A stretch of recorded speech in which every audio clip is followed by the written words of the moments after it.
webinar. Delighted you can be with us. So really just wanted to say thank you very much.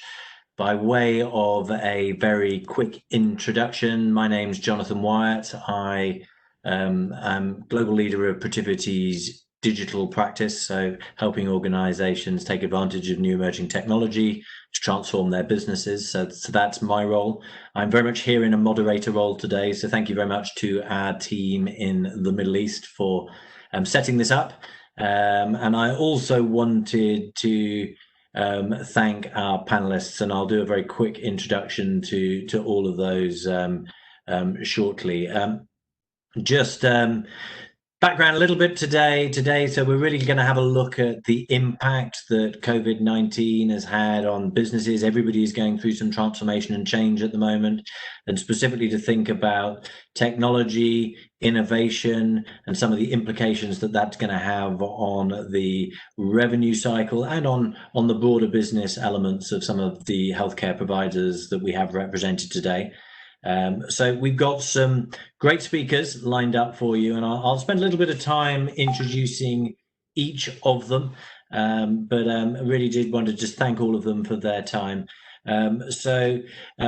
I'll introduce them in a slightly different order, I guess, than they're presented on the screen, representing the order, I'm going to come to them as we speak. So first of all, we've got Prithpal Singh, who, as represented here, he is Head of Internal Audit and Compliance at Aster DM Healthcare. We have Dr. Alia Marjan, who's the Group Head of Audit for Dubai Health Authority. We hopefully have, although we've been having a little bit of technical issues connecting up with India, but we will hopefully have Rajiv Puri with us, who is based in India and is the Head of Audit for Fortis Healthcare. So we will get some views from India and how some of the challenges and differences are over there. We've got Tom Spies, who is a Senior Advisor for Finance at Mubadala Healthcare. So we thank him for being on. And then Alex Robertson from the Protivity team is also, so he's part of our healthcare practice. Very grateful to him for joining us very early in the day for him. So it's early hours in the morning because he's joining us from Arizona in the US. But so those are our panelists. I've got a little bit more information on each of them, which I thought I'd just share as we kick off and get started. So Prithpal leads the internal audit risk and compliance practice, as I said, for Aster DM Healthcare. He spent 15 years before that with PwC. He'd got some experience, first of all in the UK, before more recently moving to the Gulf to help PwC set up its risk assurance and health practice in the Middle East region, before obviously transitioning to his current role. So we're grateful to have Prithpal with us. We have Dr. Alia Marjan, as I said, from the Dubai Health Authority. And very much focused on transforming Dubai into a leading healthcare destination, and that's very much the mission and objective of the Dubai Health Authority. So delighted to have her with us, and particularly interested in hearing, as we get to it, about some of the things that they've been doing. The Dubai Health Authority does have an innovation lab looking at the future of healthcare, and actually not just looking forward 2 or 3 years, but looking forward 50 years and looking at where healthcare will be in 2071. So be interested in getting some perspectives on that. As I said before, Rajiv joins us from India. Fortis Healthcare has been operating in India for around 20 years, has got 20 facilities across India, both in the primary and tertiary care sectors. And before working with Fortis, Rajiv was a consultant, so he's been out, similar to myself, working in a variety of different organizations from a consulting perspective. And then Tom Spies, I think I'm getting his name right. He's the Senior Advisor for Finance at Mubadala Healthcare, as I said. Mubadala is a network of 7 healthcare assets in the UAE, includes the Cleveland Clinic, Abu Dhabi, and also the National Reference Laboratory, amongst others. Prior to joining, he has held multiple executive roles, including being an advisor to the CFO for Abdali Medical Center in Jordan. He's been CFO at Al Dara Hospital and Medical Center in Saudi Arabia, and with an affiliation to the Henry Ford healthcare system. So lots of experience in the team. And as I said, Alex from the Protivity team, which will give a little bit of a perspective from our healthcare sector and some of the things that we're seeing with some of our clients. So lots of experience. Do appreciate everybody being on. Just a couple of quick rules of engagement just for everybody on the call. So delighted you could be here to join us today. Please do respect the speakers and try and keep your lines on mute as and when others are speaking. We do apply what at least I refer to as Chatham House rules. I don't know how widely that's used outside of the UK, but the principles behind that being listen to everything. You can take away lots of ideas and thoughts and views that you learn from here, but we do encourage you not to specifically reference anything you hear today with the particular organization or particular speaker. Just allows us to be a little bit more open and transparent in the conversation. If you want to ask a question, feel free. You should be able to access the Q&A. So do use the Q&A and ask questions as you go. We can all see any questions that get asked, and we'll do our best to react and respond to them as we go through. So encourage you to do that. We may not get the opportunity to answer all the questions that get asked, but I say we will do our best to get to as many of you as possible. So that all said, thank you very much to all of the panelists. I am the one person here who is not a healthcare professional, although I do spend a lot of time in the digital space. So I'm as interested to hear some of the perspectives from the panel as hopefully all of you are. So Pritpal, I'm going to come to you first. And technology is very much changing healthcare in a variety of ways at the moment. Whether it's on the patient care side and just getting access to services, ongoing monitoring of health, some of the services that are available, patient billing. Really interested, I guess, from your experience, both from the wider sector, but specifically in relation to Aster DM Healthcare and Aster Healthcare, what digital healthcare means to you, I guess, and what some of the key focus areas you have around it. Thank you, Jonathan, and thank you for the kind intro as well. Look, your question is a good one. It's a valid one. It's a big one as well. So perhaps if I spend a few minutes kind of taking you through our thought processes within Aster. Look, for us, the question started with how ready are we to go on this digital journey, right? So in the same way individuals have IQ, we thought about DQ. So what's the digital quotient of the healthcare organization that we're running? And once we know what that is, we can work on how to increase it and how to kind of move it to an optimized position. So that's a model I've always liked. I think it came from the consulting world. And the model is effectively DQ, your digital quotient, is the sum of your digital assets times your digitally skilled labor times the way you use your data. So those three really important parts of the jigsaw: your digital assets, your digitally skilled labor, and the data usage. All very important, and I think we saw them as being important in that order as well. So our digital and data strategy prioritizes those three things in that order. So first we upgrade our digital assets, then we upskill our people, and then we enhance and optimize our data usage. And what COVID has done actually is accelerate all three of those things. So we're very aggressively pursuing what we think will be an optimized landscape by having a really aggressive digital strategy that focuses on those three areas. Look, scale is a challenge for us. We are a big business. We have some 400 units in terms of hospitals, clinics, pharmacies across 7 countries, so multiple legal jurisdictions, different back-end and front-end systems across those jurisdictions. The data is in very different forms as well. So those are some of the challenges that we face. I think taking a step back, I think if you look at the broader health market, what's happened globally to digital healthcare investment is that there's been a huge surge over the last 12, 18, 24 months, probably 30, 40, 50% annualized increase in investment in digital health, specifically, I think, in startups.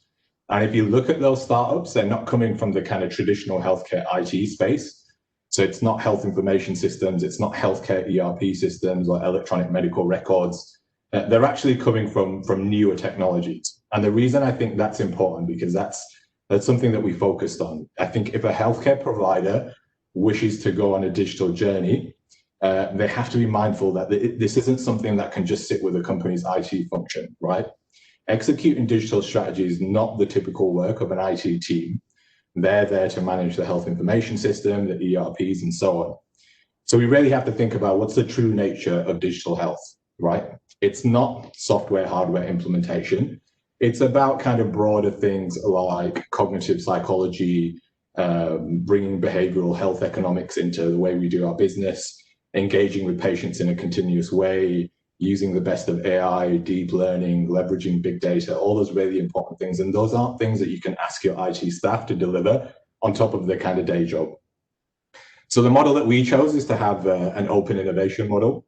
So we brought in a chief innovation officer, a really smart chap who's supporting the organization and the IT function to say, I guess, two things. So firstly, what are the kinds of technologies that we could already integrate on top of our existing systems that we have?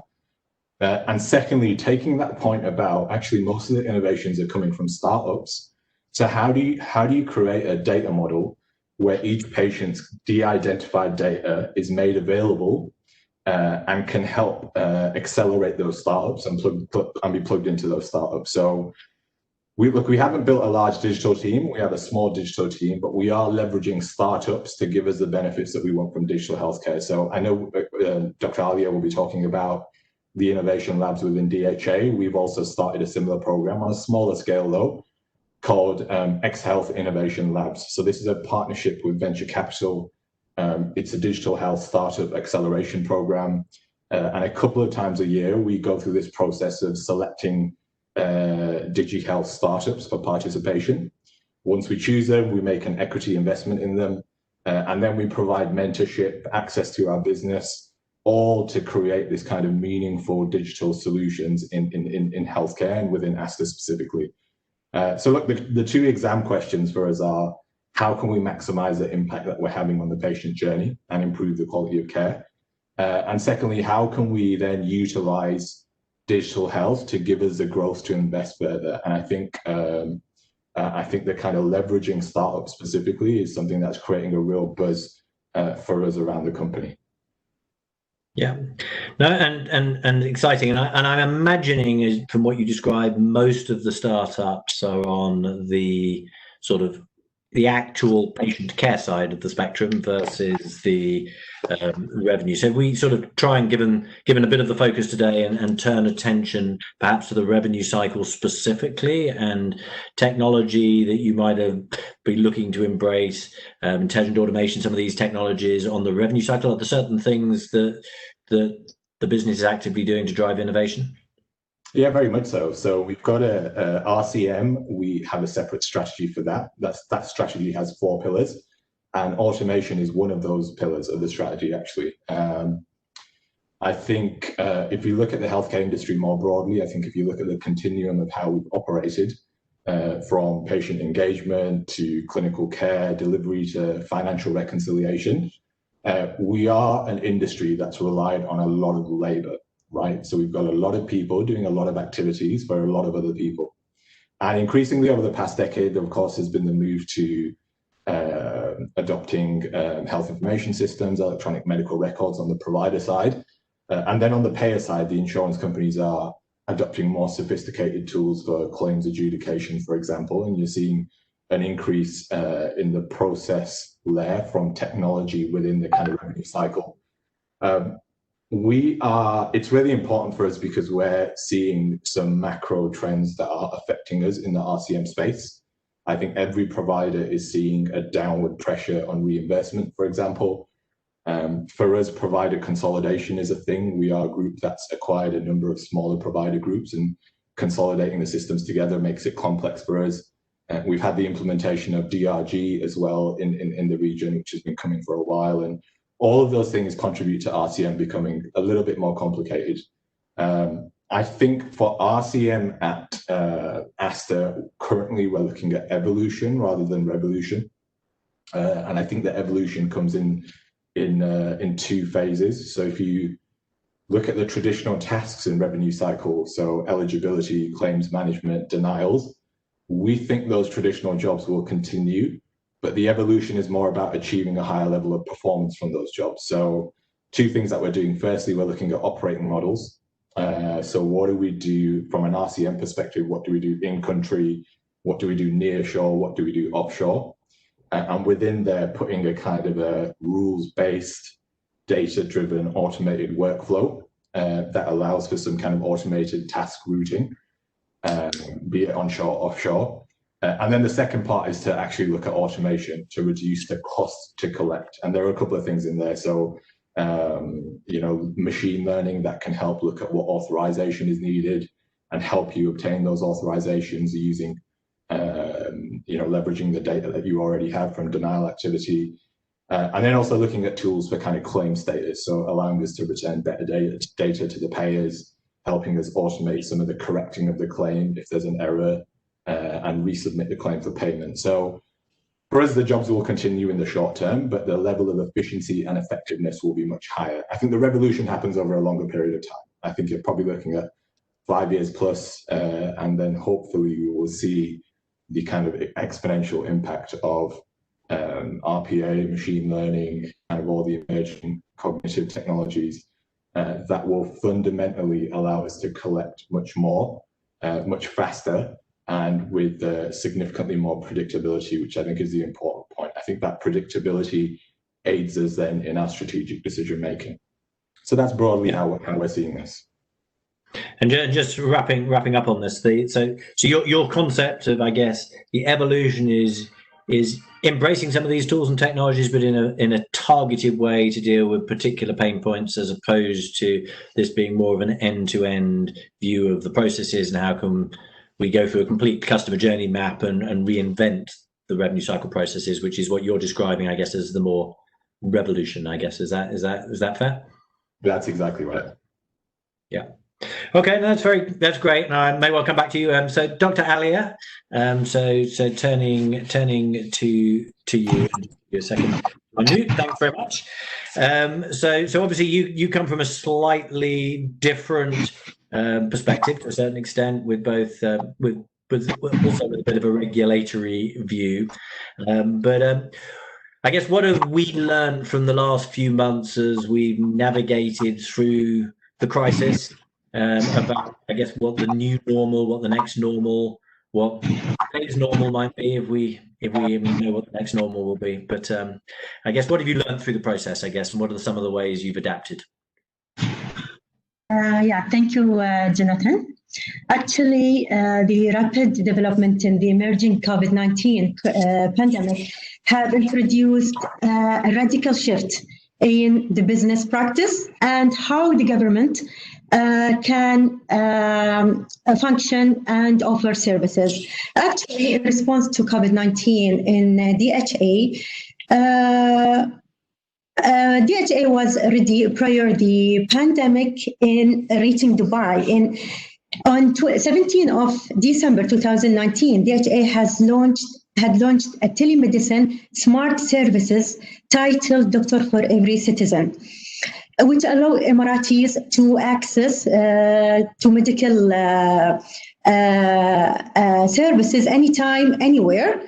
This initiative, it's worth to note that was launched to achieve Article number 5 of 50-year Charter that issued by His Highness Sheikh Mohammed bin Rashid Al Maktoum, Vice President and Prime Minister of the UAE and ruler of Dubai. As you said, Jonathan, in the first, that Dubai is ready for the 50 years later, till 2071.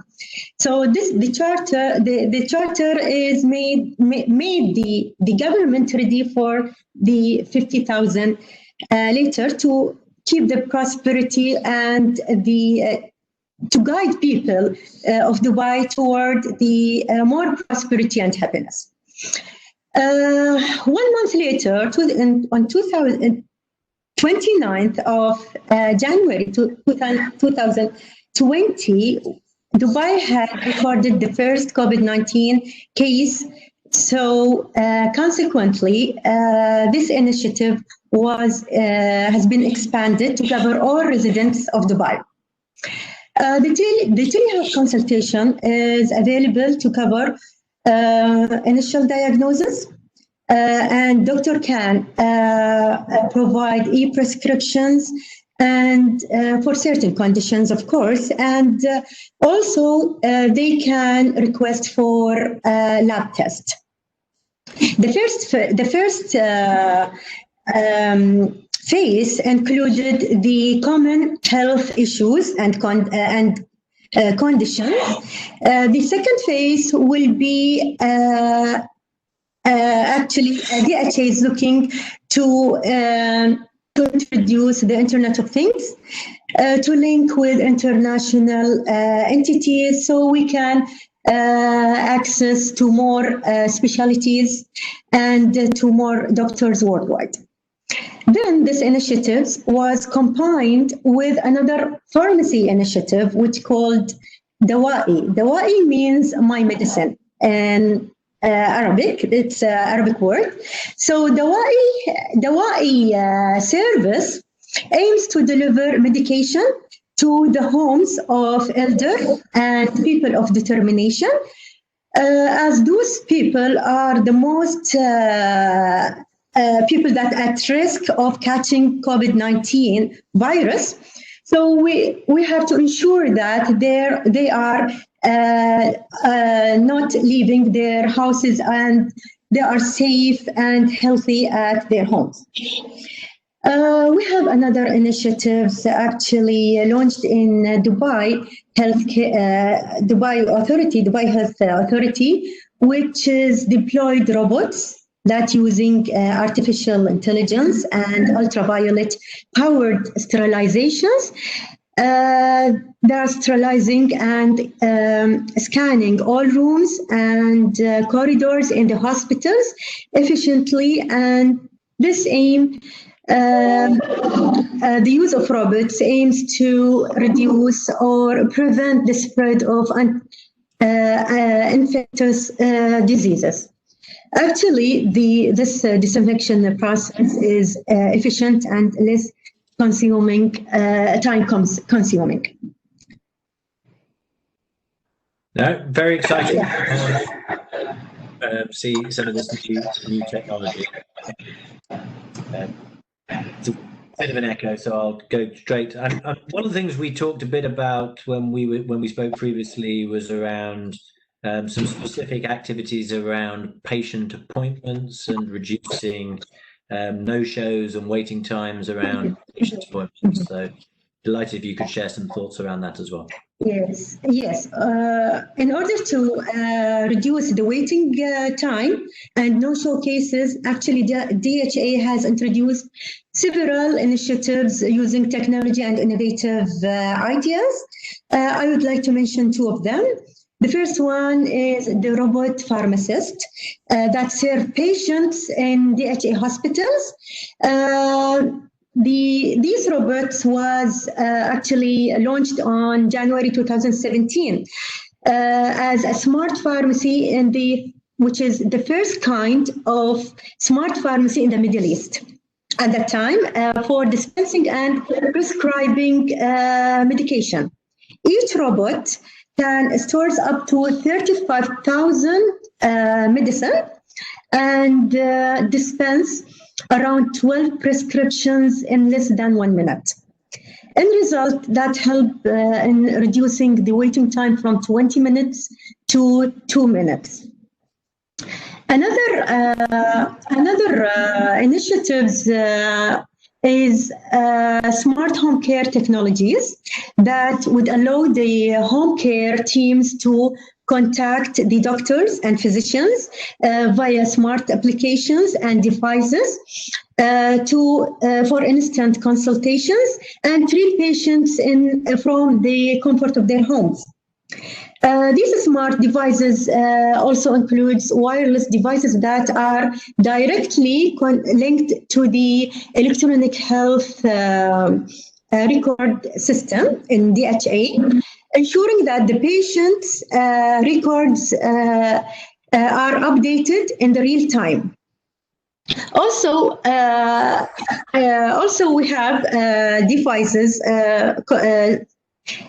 such as smart tablets, non-contact thermometers, blood glucose monitor. So electronically linking these devices ensures that the patient, the accuracy of the data and allow healthcare specialists to keep track of patients' overall health and conditions and routine health consultation or assessment from the comfort of their homes and instead of visiting the healthcare centers in Dubai. Yeah, exciting. Some of what you've said sounds like we're in 2070 already, but highly exciting things that are going on. So as you look at the innovation lab and look to 2070 and some of the things that are being projected as you look forward, I guess, what do we learn from what's being done to date? Yeah, the idea of holding the innovation lab, which titled Health Future Vision 2071. For the future of health was inspired by the 50-year charter, which I mentioned earlier, that was issued by His Highness Sheikh Mohammed bin Rashid. The charter aims to convert or transform Dubai into a city of future health and happiness. The lab focuses on envisioning the future of how health will look like in 2071 and developing ideas based on that using latest technologies and innovative solutions. This Health Future Vision 2071 lab focuses on 7 themes, included future health experience, wholesome lifestyle, young forever, pain-free life, space medicine, future health economies, and human 2.0. Each team or participants in this lab can tackle ideas and innovative solutions to solve challenges that not yet exist now. Thank you, Jonathan. Thanks very much. Sorry, I muted myself. Thanks very much. And Dr. Ali, if you could mute your line as well, I think we're getting a bit of an echo. That would be great. But thanks very much.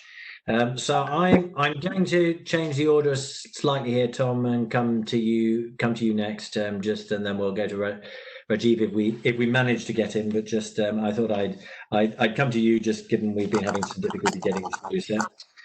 So I guess each of the speakers at the moment we've had have given some views around digital and digital healthcare. I guess from your perspective, are you seeing a lot of the same? Is there anything particular or different that you'd like to draw attention to, I guess, from your experiences? Sure. Well, one of the benefits of going after is you get to hear the good things that are actually happening in different parts and different markets in different parts of the world. So I applaud all the efforts that you guys are actually engaged in. I was thinking it was, I work for Mubadala Investment Corporation. At the end of the day, it's an investment company. And within that, it's MHC, Mubadala Healthcare.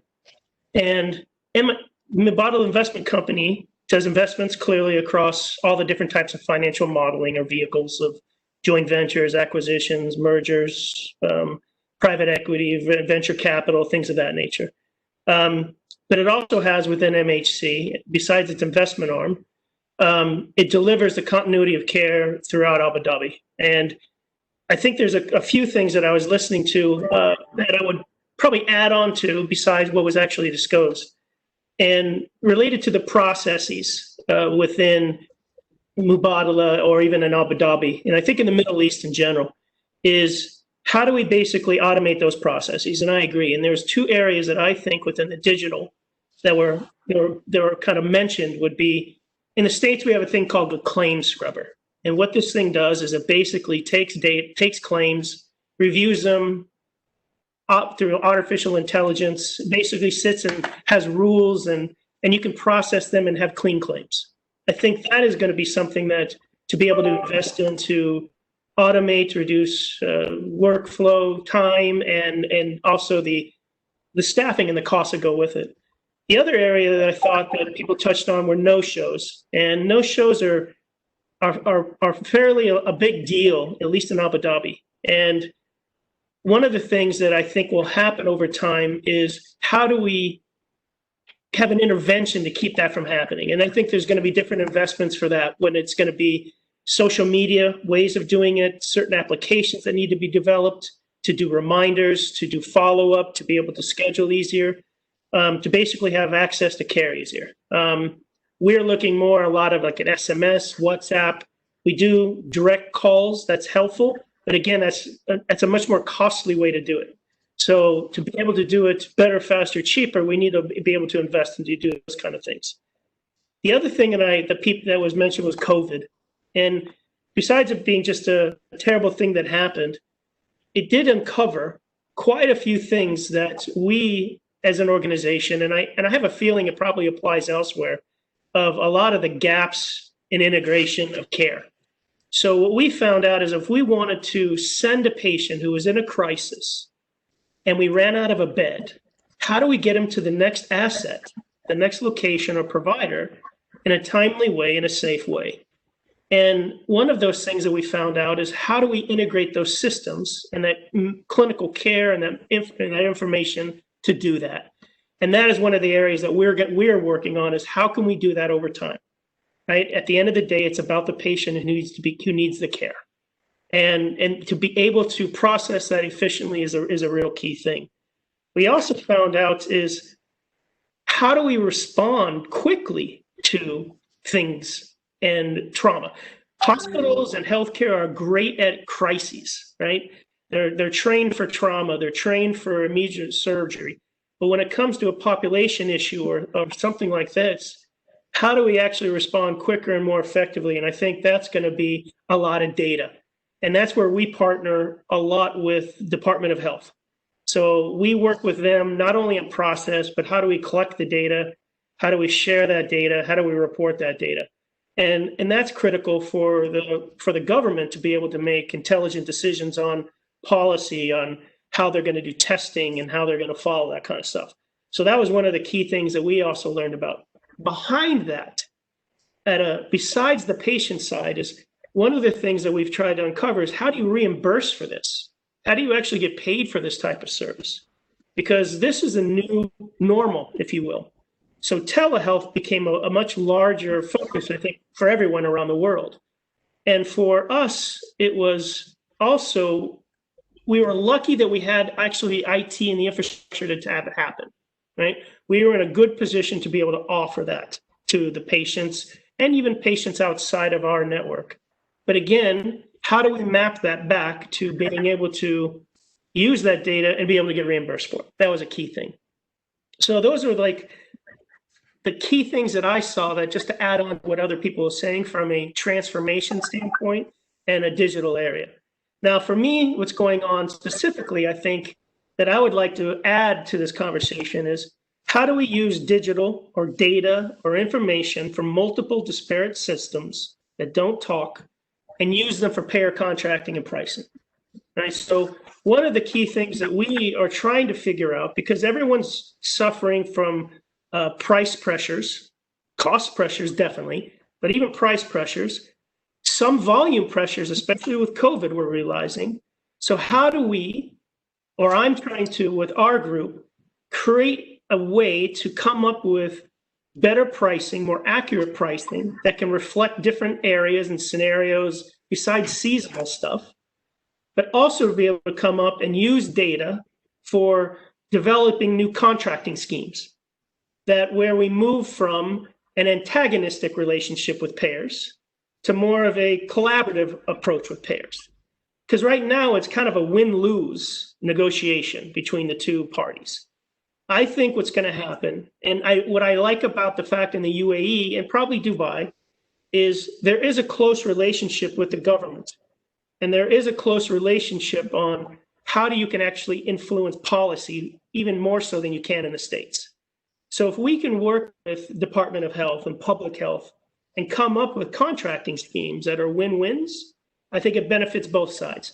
Both sides are going to have to kind of look at margins differently, and they're going to have to look at costs and revenue differently. So one thing that we're doing is working actually with Protiviti is taking disparate data sets. So everything from costing data, payer contracting data, charge data, billing data, payer data, competitive pricing, looking at our financial modeling, because since we're an investment company, everything's driven by that, and putting those together into a tool, for a lack of a better term, that can translate all that data across different assets and to be able to run calculations for me and the team to say, what is the future need? What is the current need?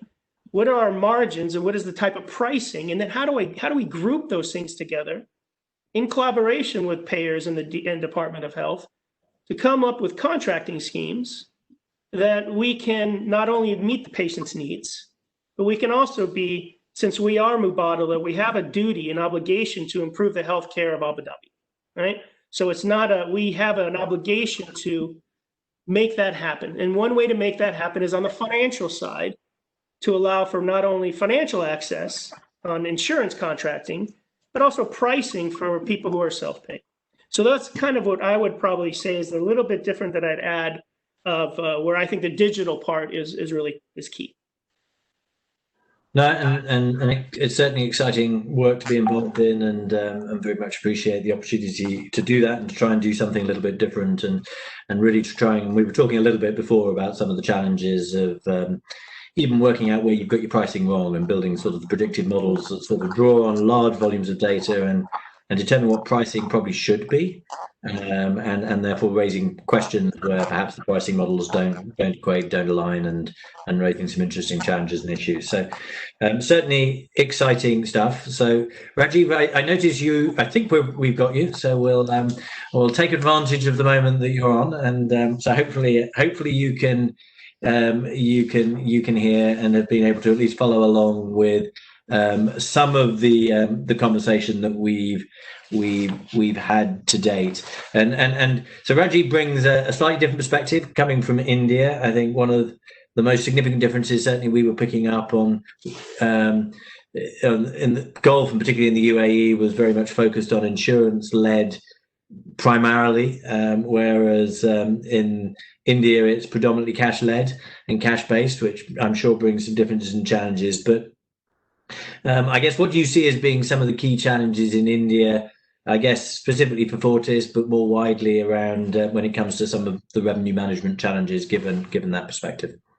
Yeah. Thanks, Jonathan, and I hope I am audible, loud and clear. Loud and clear, yes, we do. So thank you.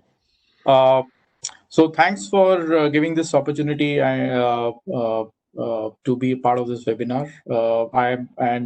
I was able to pick up the conversation among my fellow speakers, and I've heard a lot of interesting stuff coming from Pritpal and from government and from Thomas as well. Now in India, I will break the conversation into two parts.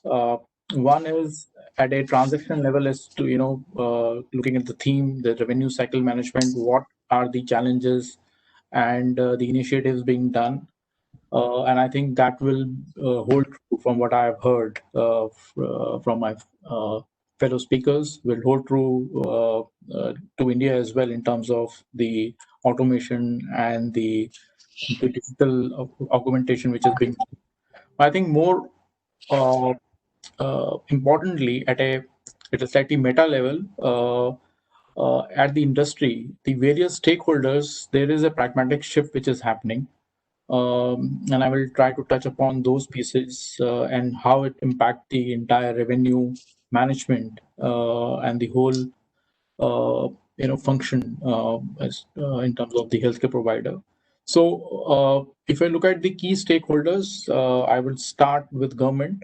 Government, right, historically had certain schemes for certain class of the citizens, whether they were armed forces or the government employees or certain economically driven category which they had, and there were certain schemes which were run mostly offline, very sticky in terms of the payer plans and the revenue optimization that can be there.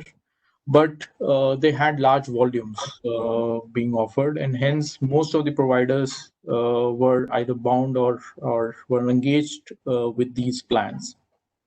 Now, what is happening is that slowly, not only government is expanding the footprint of the class of citizens that will get included, but also kind of merging many of these plans into a common platform, which will bring certain change in the how the pricing is being done for the healthcare procedures and the facilities being provided.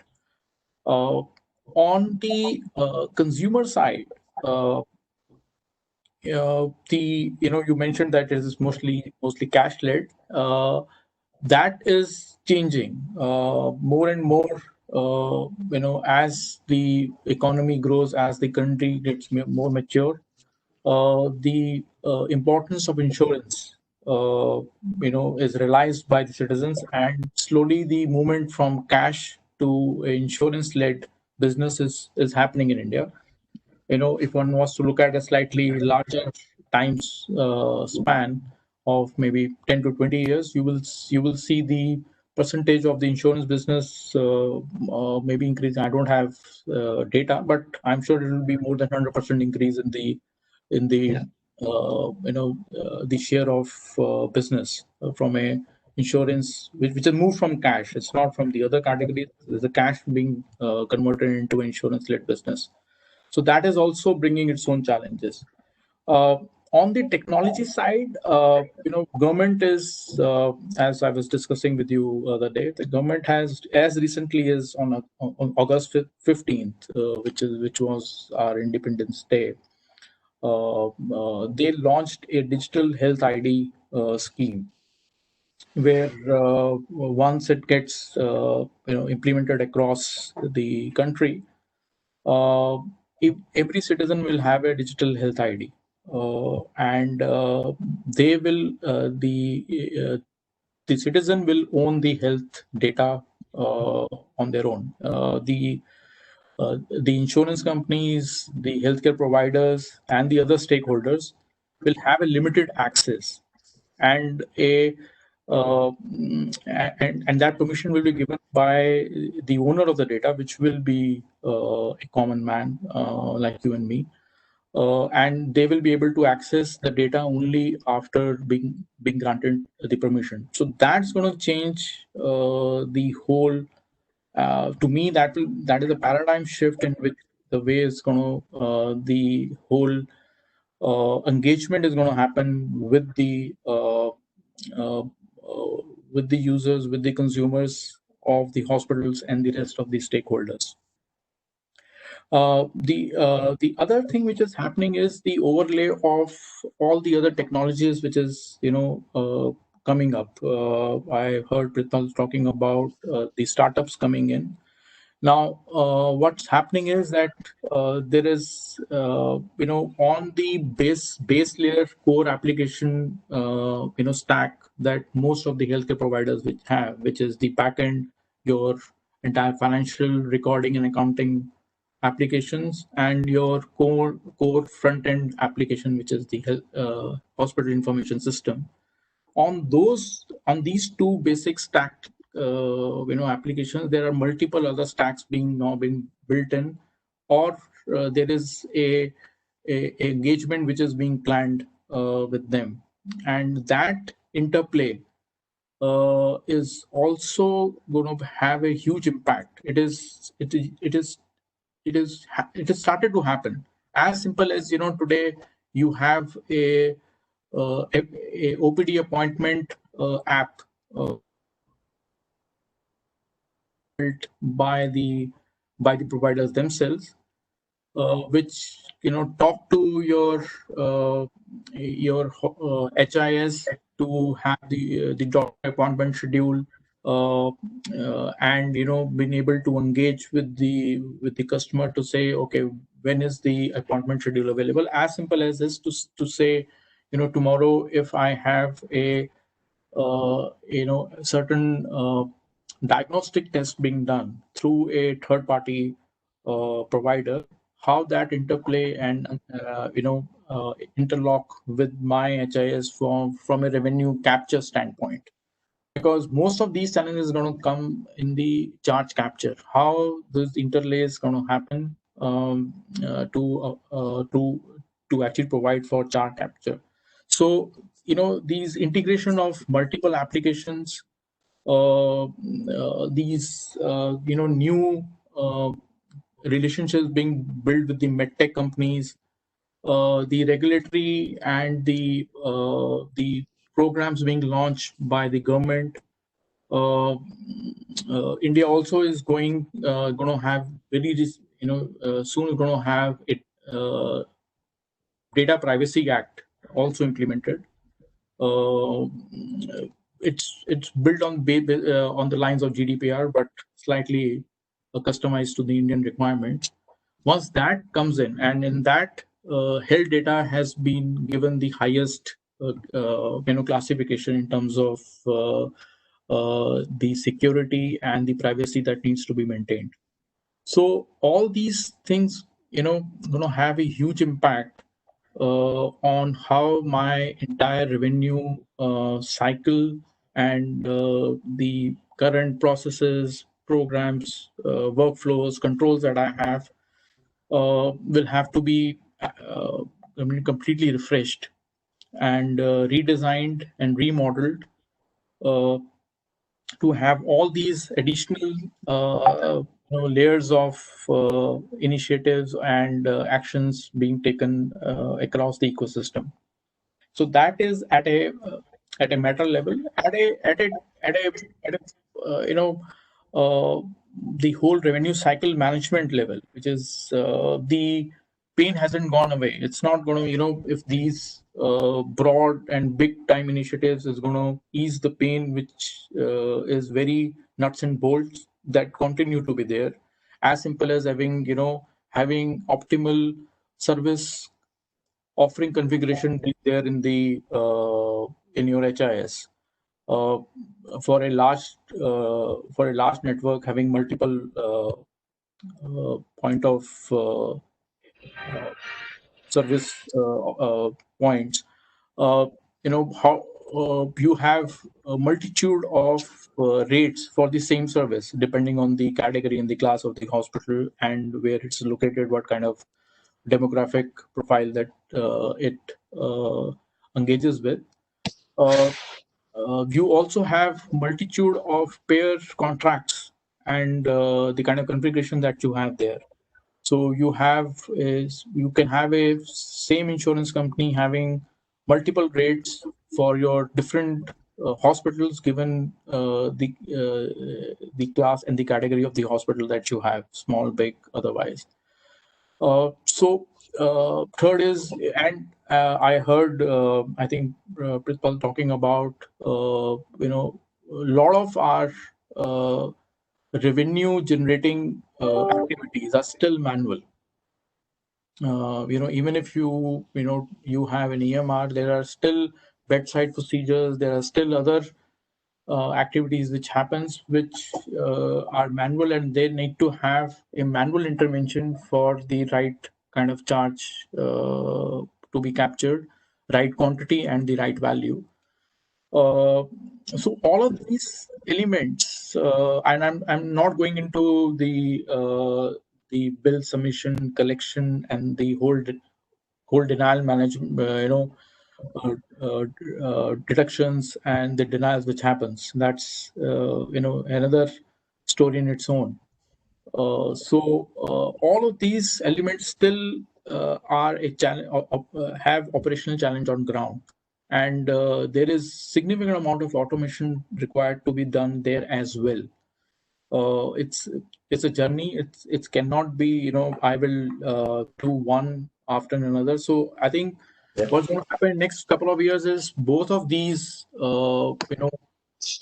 these meta level interventions which are happening at industry or at a government level, as well as the operational organization processes and controls improvement will happen parallelly to each other, and will bring in its own complexities in how they talk to each other, how they have interplay with each other. That's so from now they've been very, very interesting, very, very helpful, and I think gives a fairly broad view. And I think a couple of interesting things for me that come up in a lot of these conversations, and then Alex, I'll come to you. One I think is that dilemma that exists between privacy and the ability to provide healthcare, because there's a default reaction to actually turn around and say, well, surely you need to protect this data, you need to have license. The more you lock it down, the harder it is to be used, both to improve healthcare and equally to identify the fact. And I think that somebody might have a health issue. And I think particularly as we open these things up, you'll see people who are choosing to be more public with their data, potentially getting a higher level of healthcare than people who are not. And I think these will be interesting dilemmas that come as we move forward. But equally, I think with a lot of the technology that we're seeing, I think it's one of these industries, healthcare, where we can all imagine the future quite easily, because we can all see how all of these things would come together, whether it's the wearables, whether it's the central medical records that are there, it's your big data being pulled together. But the real challenge, given all of the stakeholders involved,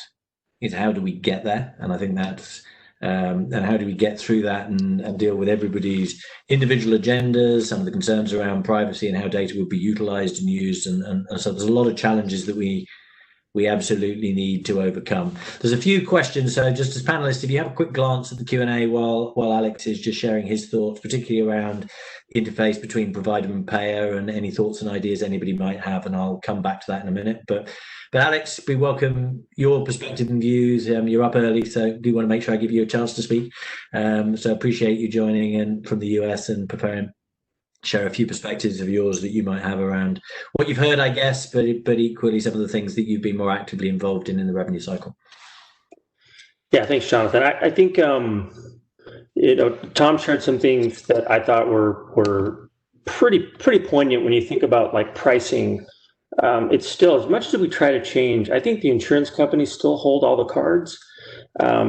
There are initiatives underway here in the U.S. which really make it difficult to be innovative when you have a requirement to post all of your prices. So pricing transparency is a huge initiative which requires all hospitals to take 300 shoppable services, so you define shoppable, and post them on a machine readable file on the internet for a consumer to be able to read and then compare with other providers in the network. And one of those prices is something you negotiate with your third parties. So they want to know what your negotiated third party rates are. And so you take away the competitive element of everything Tom had said about how do we negotiate with these payers? How do we get to rates that really make it advantageous for us to be the provider of that service to a patient? So a lot of inherent things that make the use of digital and other things somewhat almost moot, because those things, well, you might be able to reduce the cost if everybody knows what you're being paid for those services. I think that's going to be very, very impactful. What we're seeing, though, is that the spend on digital is not going down. So, I mean, I'll just throw out some numbers at you. There's a survey done of some CFOs and some financial executives, and every single one of them said they expect to see all their revenues decline this year, but only 12% of them said they expect to see a reduce in spending on their digital transformations for financial systems. So they're absolutely looking to spend because I think they look at it as a way to improve margins. So if we're finding a way that we can reduce redundancy, find a way to maybe automate some processes, like, I mean, think of the traditional things like how long it takes to do a prior authorization. I think some physicians, they dedicate 2 whole business days a week just in clearing prior authorizations. If you can change that lead time, I mean, just seeing how many patients you can actually see, and they develop AI to be able to kind of look at the kind of procedures that are being performed that ultimately can determine, okay, who needs a prior authorization before it's actually scheduled. And then you can see the patient as they're through that financial clearance cycle. I mean, again, it does require some people to interact with that, but for the most part, AI can do a really, really important analysis of some of that data that gets pulled in to make those processes more efficient and to help with the overall waning margins that are coming because of the reduced number of elective procedures that have come about because of COVID. I mean, clearly COVID has just blown up. I mean, 2020 as a bellwether for any future years, it's probably a ridiculous comparison to make. I'm not sure we'll ever be able to do that again. But it's also forcing us to do things that maybe we had never done before. So there are some advantages to the whole pandemic. And we're really having to rethink. We're also looking at probably the future of healthcare being in startups. We look at Amazon, Walmart getting into healthcare. I mean, it's amazing what people are seeing, how they can really get into this, be disruptors by using all of the data that they have. Now, the question I have, you brought up privacy, Jonathan. So much data is out there. There are startups that might be in 5 different verticals, and they're trying to then they're sharing that information amongst their verticals, which depending on where you are in the world, that's not legal. So it's just a movement towards fast. We want to be able to be the first organization to do this, that, or the other. But then, at what cost? Like the pricing transparency, if you're not compliant with that on 1/1, then you're going to pay $300 a day that you're not compliant per hospital. If you got 6 hospitals, and okay, if you're willing to pay $600,000 in fees, okay, fine.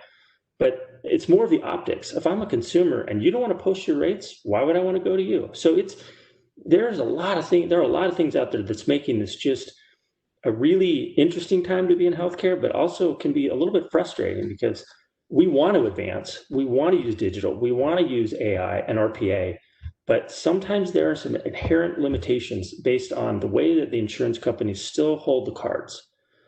If you're a vertically integrated system, like a Kaiser, for example, many of you know Kaiser Permanente, which is really a health plan that then built hospitals to see all of their health plan members. Those are essentially cost centers. So there's a big advantage when you're a plan that has the facilities to see your members, as opposed to being a hospital that's contracted with several different insurance companies, trying to keep people in your network, trying to keep costs down. We're in for some serious change that will be beneficial to some and not beneficial for others. And I'm expecting a lot of merger and acquisition activity over the next couple of years.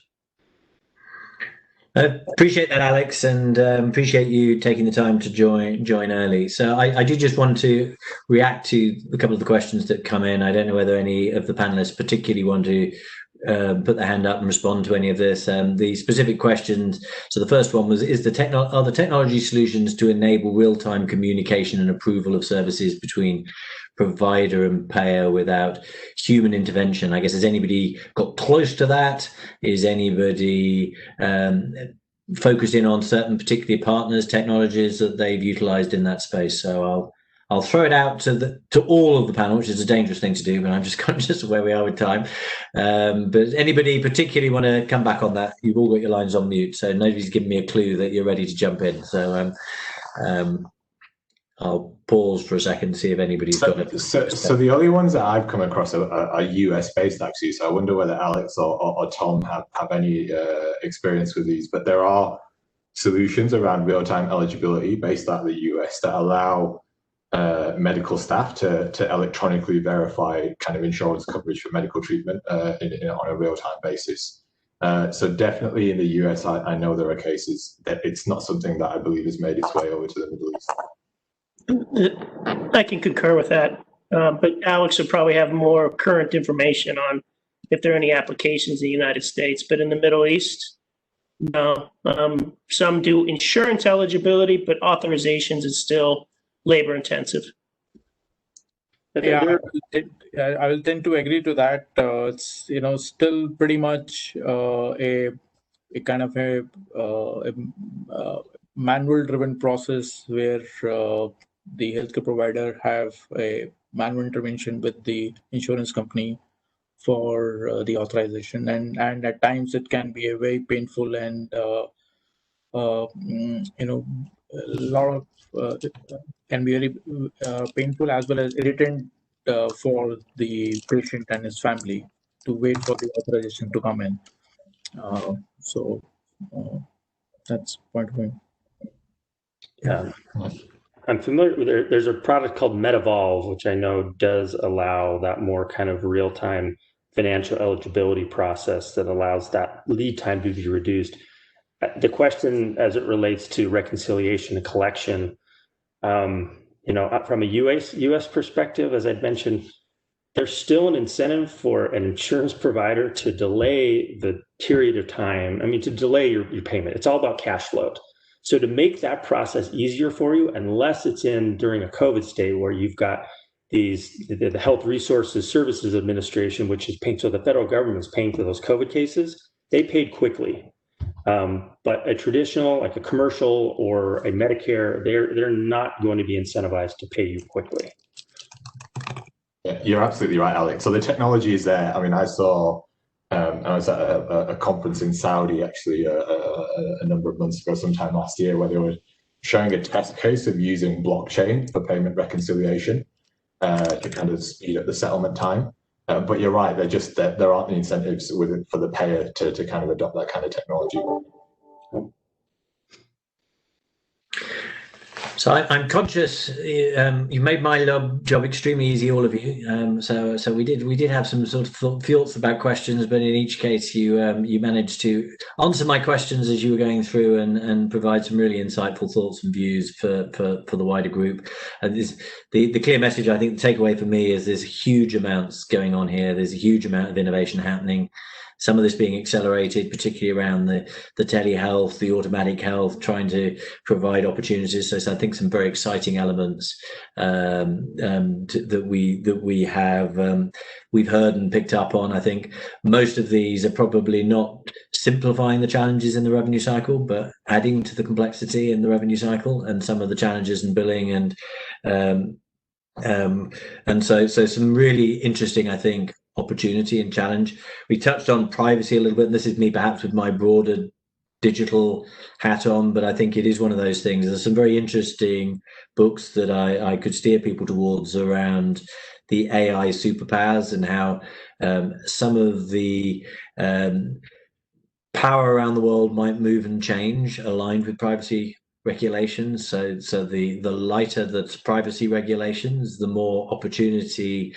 And Pripal, you talked a little bit about some of the challenges of sharing data and trying to anonymize data to enable you to support some of the ecosystem partners you're trying to work with to develop the products.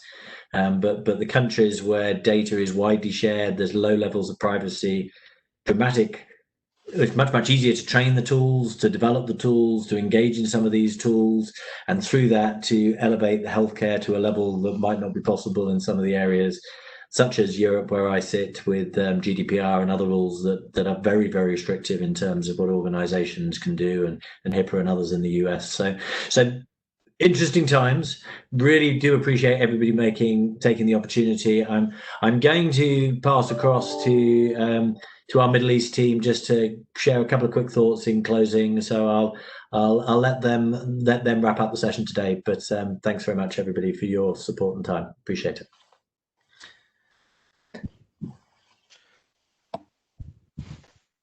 Oh, thank you. I think I'm visible now. So thank you very much to all of you. It's been a wonderful session. I guess lots to take out. Thank you, Dr. Alia. Thank you, Alex. Thank you, Tom.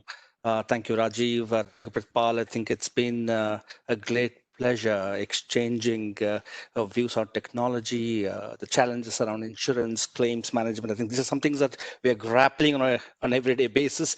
I hope the participants today in this webinar would have taken away quite a bit from the insights that you have shared. Jonathan, thank you very much for being with us and making this happen. With that, I wish you all a very good afternoon and a very good evening, and Alex, especially for you, a very good day ahead. So with that, we're happy to wrap up the day. Thank you very much. Thank you very much, and you all have a wonderful day ahead. Thank you very much. Thank you. Thanks, everyone. Okay, bye.